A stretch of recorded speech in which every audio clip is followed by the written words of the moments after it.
আম্মা কই যাবেন আপনি? হাতিরঝিল বিএম স্কুলের পাশে। আচ্ছা ওঠেন। ভাড়া কত? ভাড়া যা আপনি দিয়েন। আচ্ছা ঠিক আছে।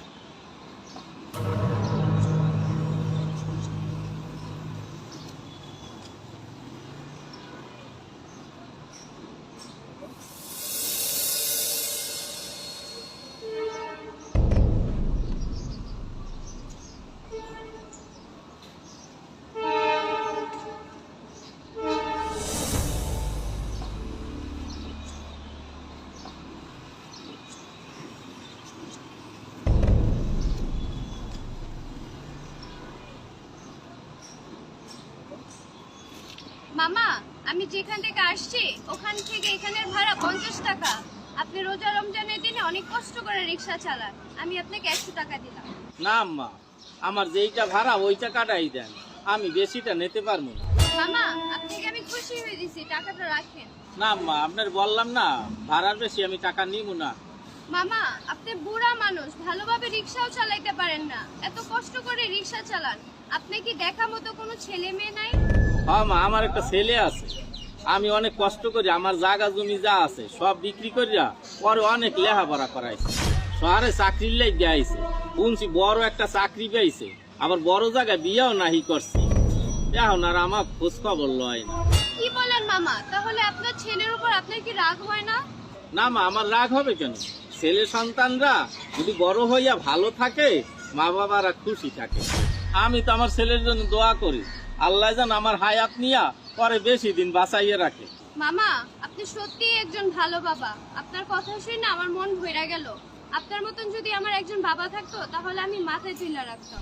মামা, আমার কাছে তো 50 টাকা খুচরা নাই, নেন আপনার ভাড়াটা আপনি ভাঙ্গায় রাখেন। এই যে আম্মা 50 টাকা। মামা, কালকে আমার এই বাড়ির সামনে গরিবদের কিছু ইফতারি দিব, যদি আপনি আসেন তাহলে আমি খুব খুশি হব। আচ্ছা ঠিক আছে আম্মা, আমি আসবো।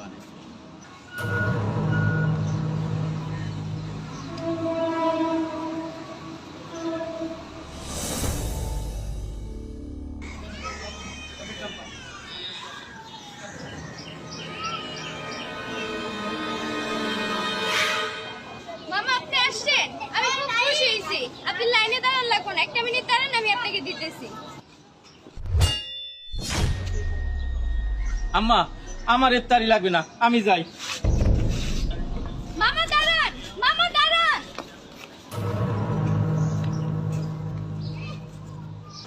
মামা দাঁড়ান, মামা আপনি যাইতে পারবেন না। আপনি আমার হাজবেন্ডকে দেখে ইফতারি না নিয়ে দৌড় দিলেন কেন? ওরে কি আপনি চিনেন? ও কি আপনি পরিচিত? না মা, আমি কেউ চিনি না, আমার ইফতারি লাগবে না, আপনি আমার যাইতে দেন। দাঁড়ান আপনি। এই সোহাগ, এদিকে আসো তো। কি হয়েছে তোমার ডাক কেন? ওনাকে তুমি চিনো? উনি কি তোমার পরিচিত? উনি একজন রিক্সাওয়ালা, উনি আমার পরিচিত হতে যাবে কেন? সত্যি চিনো না? আমি ওনাকে চিনি। মা, আপনি আমার জন্য স্যারের গায়ে হাত দিতেছেন কেন? দেখেন, ও আপনার পরিচয় না দিলেও আমি আপনাকে চিনতে পারছি। আপনি ওর বাবা, আমার শ্বশুর। আর তুমি কেমন কুলাঙ্গার সন্তান, যে বাবা তোমাকে এত কষ্ট করে মানুষ করছে, সেই বাবাকে আজকে তুমি পরিচয় দিতে লজ্জা বোধ করো? তোমার মতন মানুষকে আমার স্বামী ভাবতেও লজ্জা লাগে। দেখো তিশা, তুমি একজন বড় লোকের মেয়ে, আমি একজন গরিবের ছেলে। এটা জানার পরে তুমি যদি আমাকে মেনে না নাও, এই ভয়তে তোমাকে আমি কথাটা বলি নাই। বাবা, আমার ভুল হয়ে গেছে, তুমি আমাকে মাফ করে দাও। না স্যার, আপনি আমার কাছে মাপ চাওয়া লাগবে না, আমি আপনার মাফ করে দিচ্ছি, আপনারা আমার যাইতে দেন। বাবা, আপনি কই যাবেন? এটা আমার বাড়ি, আজকে থেকে আপনি আমার বাড়িতেই থাকবেন। আপনারা রিক্সা চালান লাগবে না, আপনি আমার সাথে চলেন। না মা, আমি আপনাদের সাথে যাবো না, আমি রাস্তায় ভালো আছি, আপনি আমার যাইতে দেন। না বাবা, আজকে আপনার কোনো কথা শুনবো না, চলেন।